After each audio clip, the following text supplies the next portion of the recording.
what's going on right now is that we're going to soon hit a point in time where the Antichrist is going to persecute believers.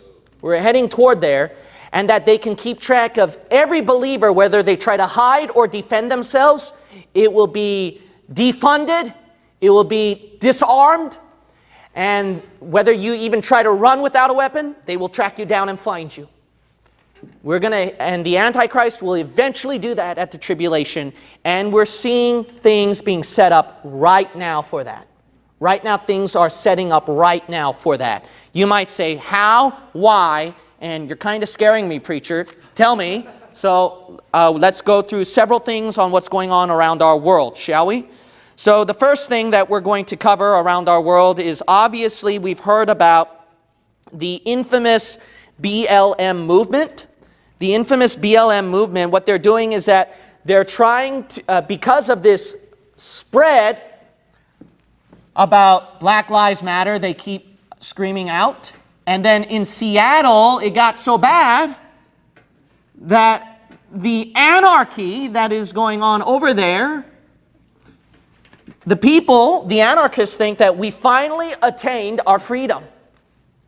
We finally attained our freedom. We finally get a zone over here where the police brutality is gone. The dictatorship is gone. And it's all underneath our hand and our power. Now, because of what's going on with George Floyd's death, they're using that as an advantage moment where they can defund the police. And then without the police power, without order and law, then what happens? Then it goes to the whims of these anarchists going on. And it's sad that you got literally thousands of population submitted to these hundreds of people, this minuscule people who just take over the whole thing. And what's even more scary is that if you lose this state power, and you got to realize this, the United States history, how it was built, they deliberately did it in a way where federal government power would not have too much power, so then they have divided through states. Through Lincoln, it was pretty much lost, and then it was getting more and more through FDR and the other people, where it's becoming more through a socialist type of program, where it's giving more and more federal power. Now, think about this, is that if you get these rabble-rousers, which consist mostly of liberals, so to speak, if they're given the power, saying, hey, you have full freedom to do whatever you want, then what do you think is going to happen? If you told a liberal, hey, you know, there's a person who's preaching the gospel over there, I just want to tell you this, the police are not going to intervene. If you had liberty to do what you want, you go ahead and do it. What do you think they're going to do? Choke them. Yeah, they're going to choke them. They're going to spit on them. They're going to beat them up. You're going to say, oh, no, they wouldn't. Well, yeah, probably there might be a good number who wouldn't. But hey, you know, I mean, are you confident to say that in a university campus if a person is preaching the gospel, talking about the judgment of sin, hellfire, salvation by grace through faith, Jesus is the only way, and if you think that it's totally safe not to have any officer involved? Especially, you haven't been to those kind of street preaching meetings. If you've ever been to street preaching events, where you are given full freedom to preach the gospel, and these crowds have full freedom to do whatever they want to you, they throw stuff at you. They spit at you, and that's the courteous, lightest way that they'll do to you. They'll treat you. And if they had their full way, if they're so angry at you, they feel like they have the right to beat you up and treat you with violence. So think about that. If we give them this power, then what's going to happen? Well, these guys can't intervene. So they're given full freedom. If they're given full freedom, who's the group that's supporting this bunch, huh? Who's the bunch? What's going on over here is that they're going to the government. They're trying to hit federal. Support us over here. And listen, man, isn't it scary when something federal gives the power to these anarchists over here? Then what do you think is going to happen to us? Nothing safe. Nothing safe over here. You can't depend on these guys to take care of the issue. Now, what's going on is that for now, We have Trump, right? But let me tell you something, okay, as this next presidential race comes out, this is the only guy that's holding a lot of things back. But if this guy is gone, what do you think is going to happen then? If you get a liberal president, then what? What do you think he's going to do? He's going to support this rebel-rousing going on, and the state can't do much about it. That's pretty scary. We're heading toward more dangerous times over here. So let's talk about some of the things where they mention about defunding the police, right? So that's the goal. And then when they defund the police, it becomes actually even more dangerous. So here's one article from USA Today by Ryan W. Miller. The article title is, "What Does Defund the Police Mean and Why Some Say Reform is Not Enough?" D.C. Police Chief Peter Newsham warned that underfunding a police department, this is D.C., all right, the capital. Underfunding a police department could cause an increase in excess force by police officers. Now, isn't that interesting? I thought it would do the opposite, right? Why? Because he says this, quote, "The number one thing that contributes to excessive force in any police agency is when you underfund it. If you underfund a police agency, it impacts training, it impacts hiring, it impacts your ability to develop good leaders." Here's another one. The Los Angeles Police Protective League, the city's police union, they mention over here, cutting the LAPD budget means longer responses to 911 emergency calls. Officers calling for backup won't get it. And rape, murder, and assault investigations won't occur or will take forever to initiate, let alone complete, the union's board said in a statement last week. They also said over here, proponents of the movement, now this is what I find to be hilarious, okay? The proponents of that movement say the reallocated funding to address other social needs would actually reduce crime. It would reduce crime. This is what they said. I cannot comprehend this. Now, some of you who had, if some of you know of friends and family members who went through these kind of psychological programs or these to meet their needs, you ever seen them try to laugh off or trick the therapist or the psychologist? All the time. Yeah, so then, I mean, we can trust these social needs or concerns. If we focus on these programs, it will definitely change these criminals. No, I went to Chowchilla, okay, the largest women's prison, and the guy who was touring and showing to us, he mentioned that therapists are needed, but he also mentioned this. He also mentioned, I mean, he's been there for years, people. He says, look, no matter how much therapy you give them, there's a line that they don't cross, and you just give up on them. Wow.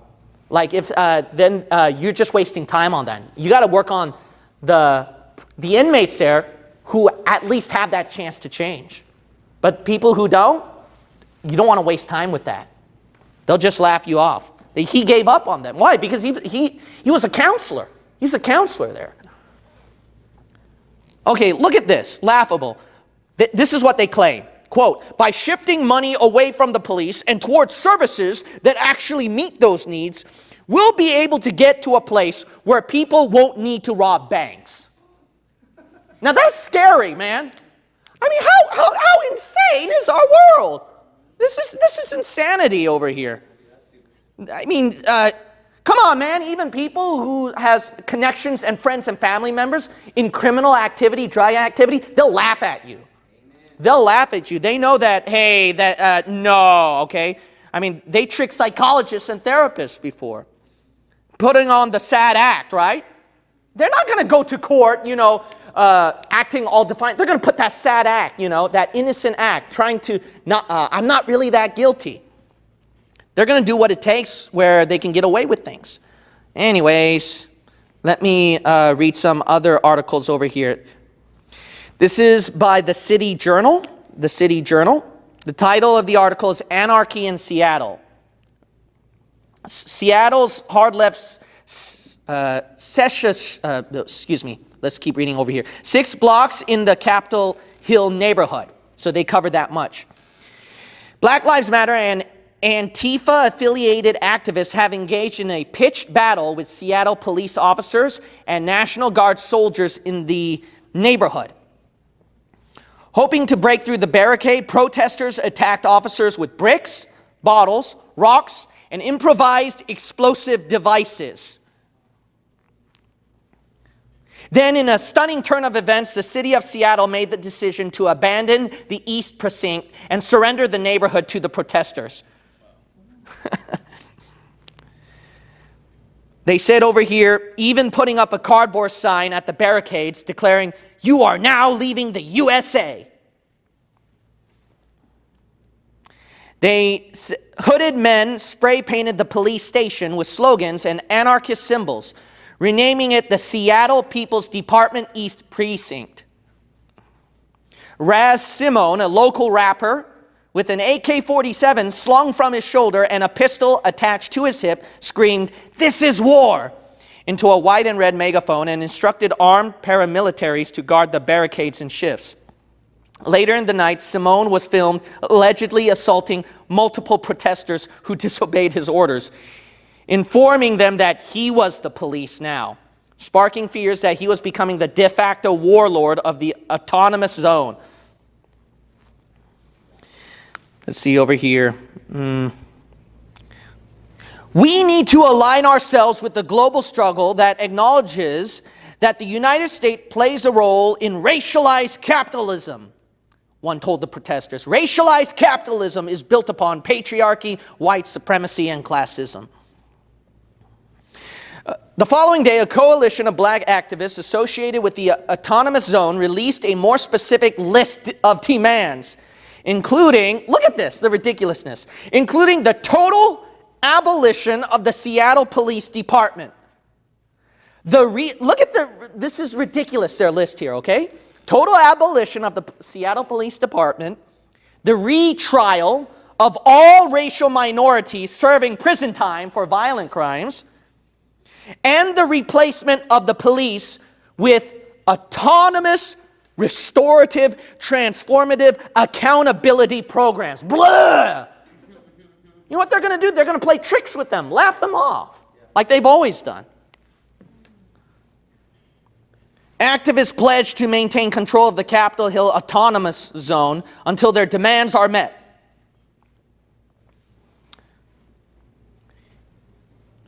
One Seattle police officer with knowledge of internal deliberations, the city's leadership in chaos, and he said this, quote unquote, "The mayor has made the decision," this is so true, "to let a mob of 1,000 people dictate public safety." See this?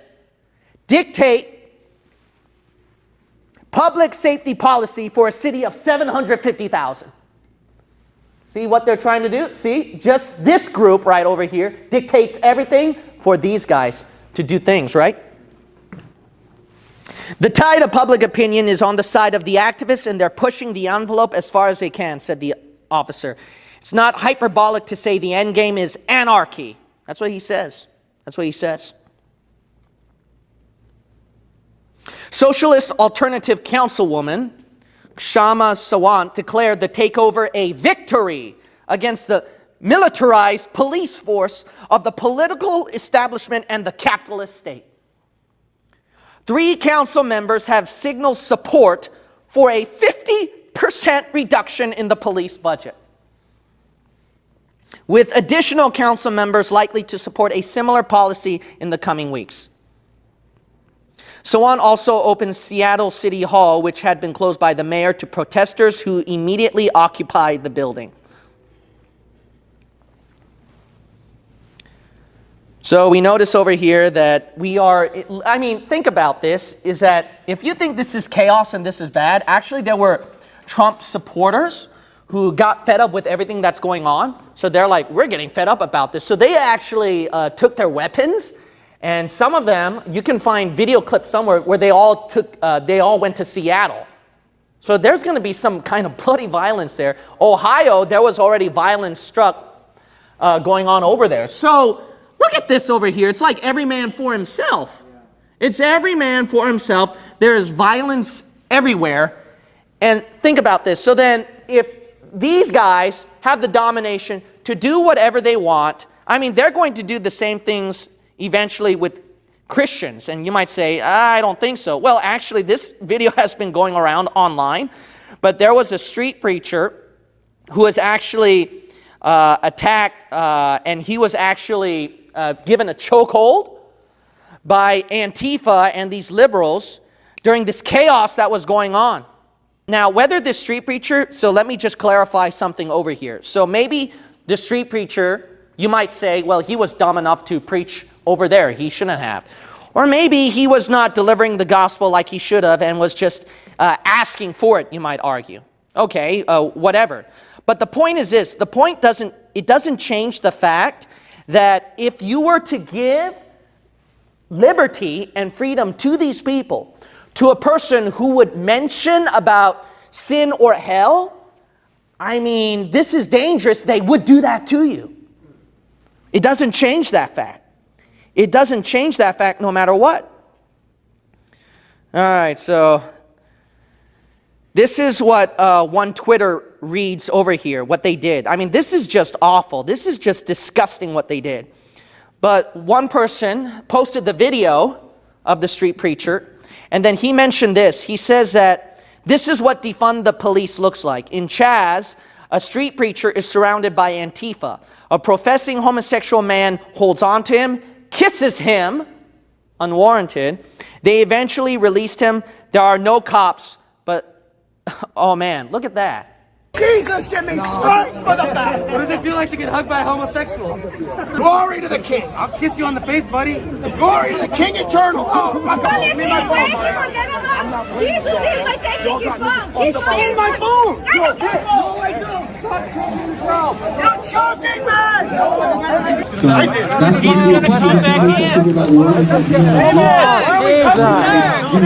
Yeah. We came here to express our religious views about the Lord Jesus Christ. We came into the Capitol Hill Autonomous Zone. We have our banners, we have our speakers.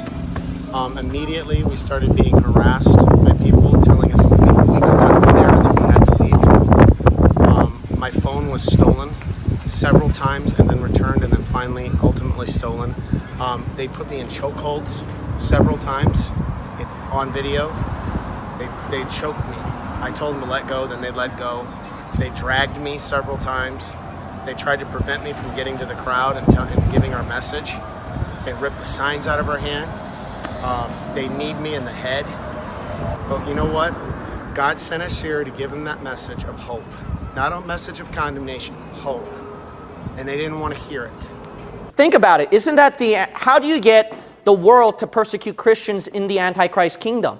Unless you have something like this as a starting point, right? Yep. You give this one a starting point where they can have freedom to do what they want, and they demand the government to meet their particular needs and to what? Get rid of protection. Get rid of the police.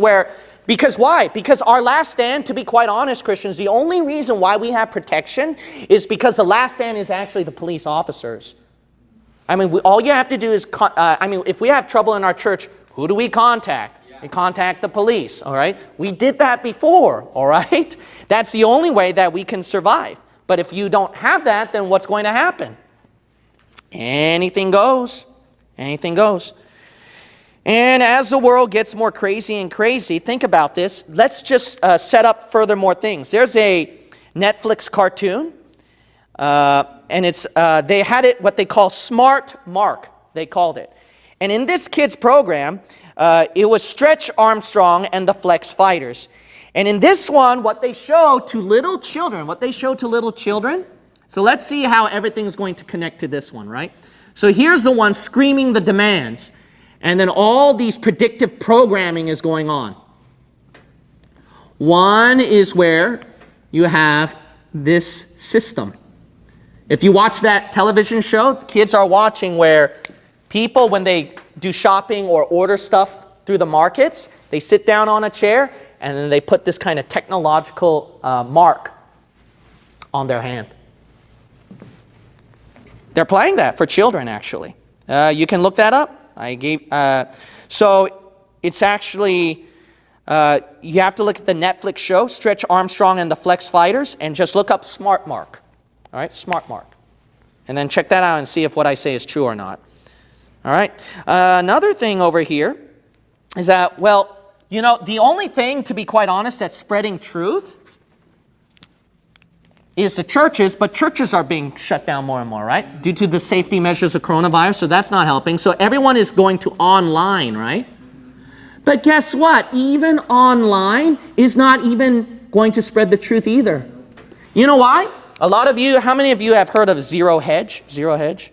I read articles over there. I mean, the guy's got some intelligent stuff. It's some neat stuff. I don't agree with everything. Yeah, there might be some oddities over there, but unless you read and research yourself, you can make your conclusion, right?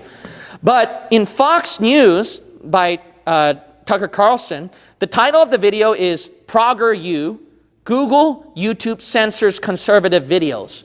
So what they did was, Google, what they did was that they started to put censoring measures on Zero Hedge and other sites that's been trying to be whistleblowers. Talk about this one world control that's going on. Okay, so this is not helping us then. So we lost protection here, and the truth can't spread over here. And obviously churches, you know, we just have to wait for that second wave, you know. And then what are we going to do? We can only spread the truth amongst each other, and then we can't soul win and reach souls out there. So you get this one. Just wait for that second wave, folks. Just wait for that second wave, man. I really hope it doesn't happen. So we got to pray hard about that, where we can continue as a church. But man, I have a bad feeling that it will happen and that we got to go lock down again. Now, Elon Musk, the title of the article is How to Land a Job at Elon Musk's SpaceX According to the Rocket Company Software Team by Taylor Locke. That's by CNBC. And you know, Elon Musk, it says over here what he launched. We are here to answer any questions you might have about Dragon, software, and working at SpaceX, the team wrote on Reddit. Now, for some of you that don't know what's going on, they were launching out satellites and stuff out in outer space by Elon Musk. And one of the names that they attributed it was Dragon, actually. So now you got the Dragon involved. And if you get the Dragon involved over here, it can look down upon you and keep track wherever people are going. But will that happen at the tribulation? Revelation 12. Interestingly, they called the name Dragon, right? What did the Bible say in Revelation 12? The dragon, he'll be up there in outer space. He's going to be out there. Revelation chapter 12, verse 3. And there appeared another wonder in where? Heaven. And behold, a great red what? Dragon. Look what at verse 4. And his tail drew the what? Third part of the stars of heaven. And did cast them to where? Whoa, to the earth. Look at that. So he's up in outer space, and he can have that transmission, that connection to reach down to earth, to do his bidding. So up from space to earth. Okay, so then, I mean, we know about how satellites, they're keeping track of everything that's going on outside. So then let's say that you got no protection here. If that's not enough, you hardly get protected. There's nowhere to even hide then. If you get stuff like this launched out and they have power and access to this, they can keep track of you. Wow, we're in scary times. And then, to top everything off, these churches, and there's no doubt about this, you notice they're being more and more Catholic sympathetic. You notice that? Yeah. So they don't really show what's wrong with the Catholic Church. They try to, you notice the churches, they'll go like this because they want to please both sides. But they're not going to plainly say what's wrong with the Catholic Church, sadly.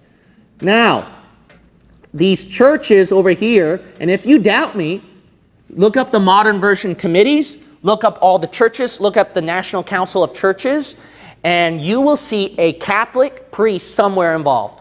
Or Trinity Broadcasting Network, it used to be a famous Christian television station. They had priests on it.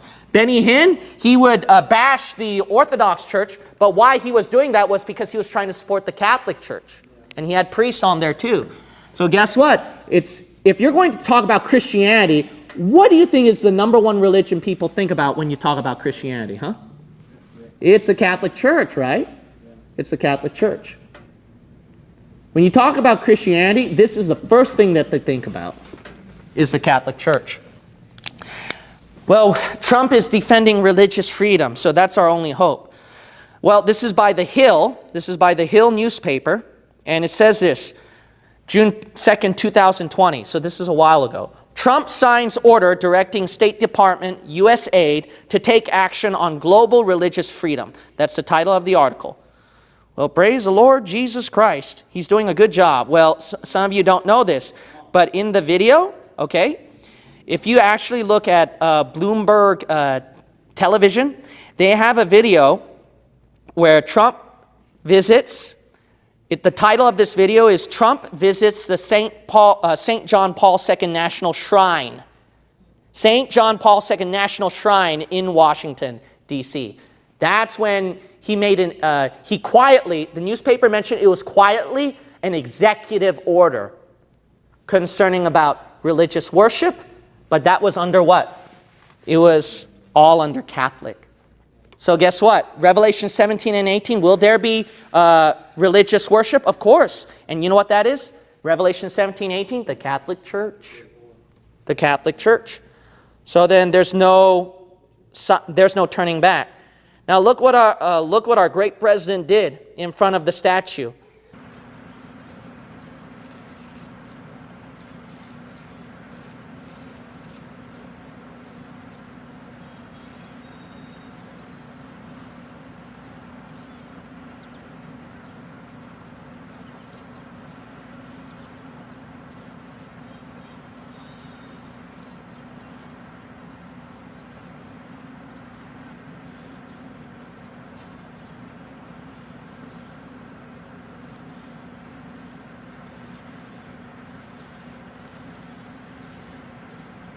What did Revelation 13 says about the image of the beast?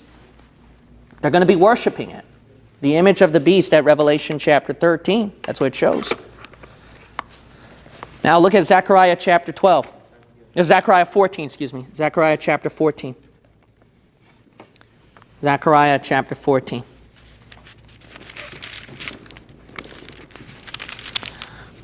So what's going to happen then? There's nothing left except to fight it out if you want some sort of protection. You got nothing but yourself to fight it out. And at the tribulation, that's what you have actually. That's what you have. It's self-defense.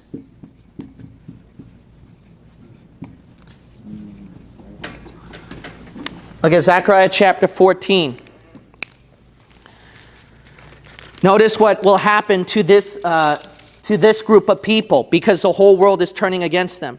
Verse 2, for I will gather all nations against Jerusalem to battle, and the city shall be taken, and the houses rifled, and the women ravished, and half of the city shall go forth into captivity, and the residue of the people shall not be cut off from the city. That's not hard to believe. I mean, we're getting things where we're conditioning the people for that, see? We're setting up the people for that. And then look at verse 13. Verse 13, and it shall come to pass in that day that a great tumult from the Lord shall be among them, and they shall lay hold every one on the hand of his neighbor, and his hand shall rise up against the hand of his neighbor, and Judah also shall fight at Jerusalem. And the wealth of all the heathen round about shall be gathered together, gold and silver and apparel in great abundance. And so shall be the plague of the horse, of the mule, of the camel, and of the ass, and of all the beasts that shall be in these tents as this plague. So notice over here that Jerusalem, they're arming themselves to battle. They have to fight it out. And the Lord's going to have to be with them that time. Now, look at Zechariah chapter 12. Zechariah chapter 12. And we'll look at verse 5. Verse 5. And the governors of Judah shall say in their heart, the inhabitants of Jerusalem shall be my strength in the Lord of hosts their God. In that day will I make the governors of Judah like an hearth of fire among the wood. Now notice it says governors. Did you read that? It shows as if it's like state power over here. You notice that? In that day will I make the governors of Judah, let's see over here. Verse 7, the Lord also shall save the tents of Judah first, that the glory of the house of David and the glory of the inhabitants of Jerusalem do not magnify themselves against Judah. In the day shall the Lord defend the inhabitants of Jerusalem, and he that is feeble among them at that day shall be as David. So notice over why? Because, verse 9, all the nations are attacking this city. So notice over here that city and state, this local power, is going to be very, very an important play during the tribulation. And individuals have to arm themselves. Now here's something very interesting. Didn't you know that at the book of Luke, when Jesus sent out the disciples to do soul winning, you know what he told them? He told them to arm themselves. Self-defense weapons. Why would he say that? Because he knows that danger can befall on them. This is church age doctrine. Tribulation, they're really going to fight it out. But in the church age, I mean, it doesn't happen. It doesn't have to happen today. Throughout all time periods, the past 2,000 years of church history, the Christians or believers, when they were witnessing the gospel, they had to arm themselves. That's why United States of America during the early times, a lot of them were saved believers and they believed the right to bear arms. Why? Because they had to do self-defense, especially when they were giving the gospel to other people. But we might be hitting that time, according to the book of Luke, where Christians might have to arm themselves when we go witness the gospel. And man, I pray that we won't get to something ugly like that and that there would be bloodshed. But man, we're getting to a point where, look, if I was that preacher and I'm in a community where, you know, they have freedom to do what they want to me. And look, you be honest too, okay? Don't think that, oh, this is too much. Look, if you were in that city and you're a Christian, you're walking outside, you see all this chaos, don't tell me that you are not going to panic and you're not going to fear and you're not going to at least provide some form of protection in some way for yourself.